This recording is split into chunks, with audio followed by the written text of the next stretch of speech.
Bonjour et bon dimanche à vous tous.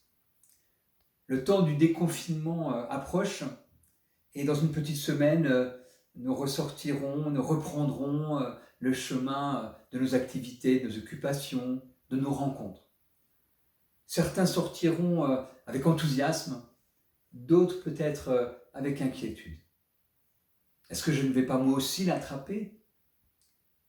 Est-ce que cette épidémie va reprendre de plus belle? Je sors ou je sors pas? Quelles attitudes nous faudrait-il adopter face au risque? Ces jours-ci, les éditions Gallimard publient un texte qu'Albert Camus écrivit quelques années avant son fameux livre La peste. Vous pourrez trouver ce texte sans problème sur Internet. Il est intitulé Exhortation aux médecins de la peste. Et en le lisant, vous constaterez à quel point sa republication est fort à propos.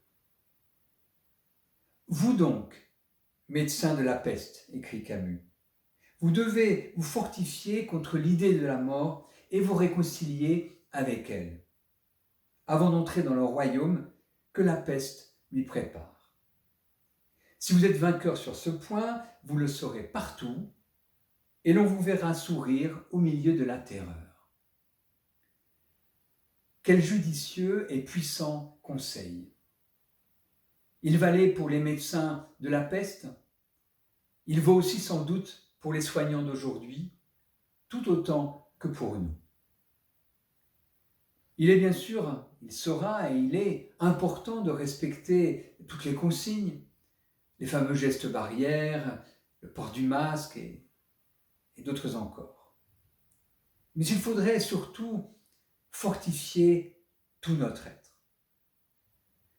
Dans une précédente vidéo, numéro 36, je disais que finalement, ce qu'il fallait le plus redouter, c'est notre propre peur.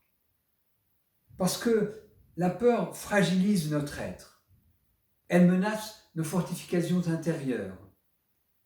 Elle mine nos défenses naturelles.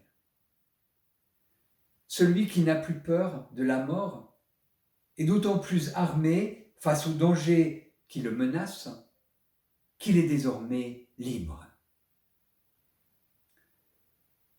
À l'épilogue du tract de crise qu'il propose, Antoine Gallimard cite Giono. Il rappelle que nous vivons les mots quand ils sont justes.